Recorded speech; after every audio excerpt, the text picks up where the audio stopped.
Judges 13.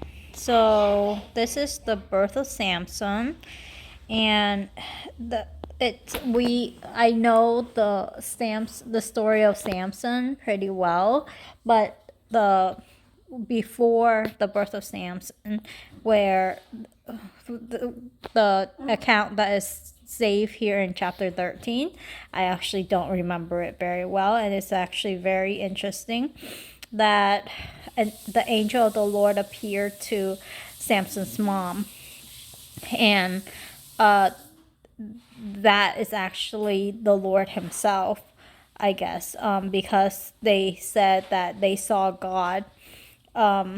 So probably Jesus pre-incarnate, if we follow that theory.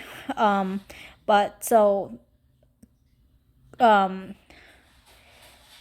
God, I think it was God himself, in angel form, came and told the mom that of things that she should and should not do.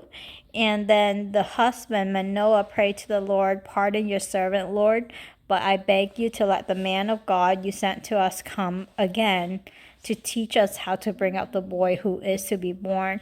And I think that is such a powerful prayer, to know that the child that you're carrying is of God, is from God, and wanting to be taught on how to raise that child. And I think that is something that resonates a lot with me, because that's something that I want for my children.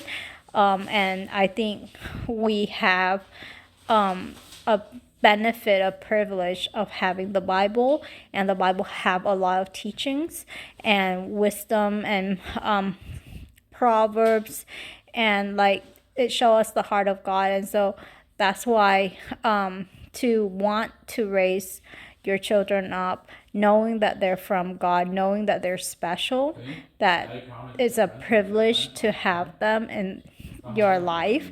It's a privilege to raise up another being who is also a child of God, same as you.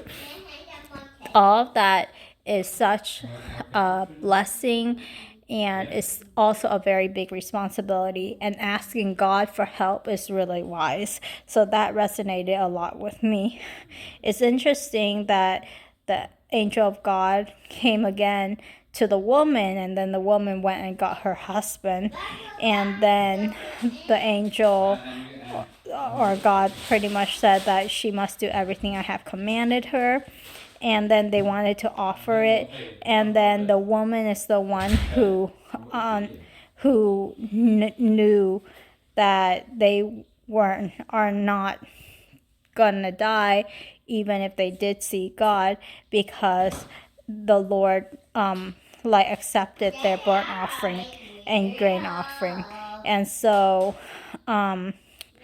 it's also a really interesting idea where God said that he knew us even before we were conceived.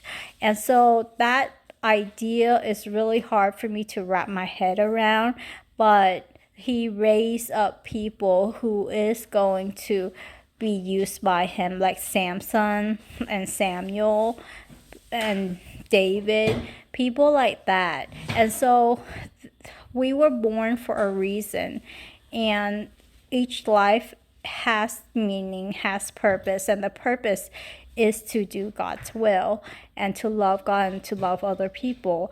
But like that idea is just so like hard to wrap my mind around, and that's it's just really mysterious and miraculous. So, but flawed as Samson is, and he is a very flawed person, I think he is one of the people that I least like from biblical accounts. I think he just makes a lot of wrong, like bad choices, despite his privileged background. And especially he missed out on so much due to his bad choices that I really, really dislike the way that he lived his life, and how he used the gifts that God gave him. But as flawed as he is, God used him and God knew him. And so it goes into the idea of predestination, and that is even harder to wrap my head around. But I know that God is just. I know that his heart is for everyone to know him, for no one to perish. And so knowing that heart of God makes me feel more at ease. Otherwise, like, all this add up to and combined with the idea of predestination, if I don't know the heart of God, I would feel it's a little bit unfair. But because I know the heart of God, and I know that God loves each and every single one of us and want no one to perish, then I can have confidence that even though I don't have complete understanding of how all of this worked together, that I know that God is just and God is love and God is merciful, and that he has a reason why he does everything, and we don't understand it yet.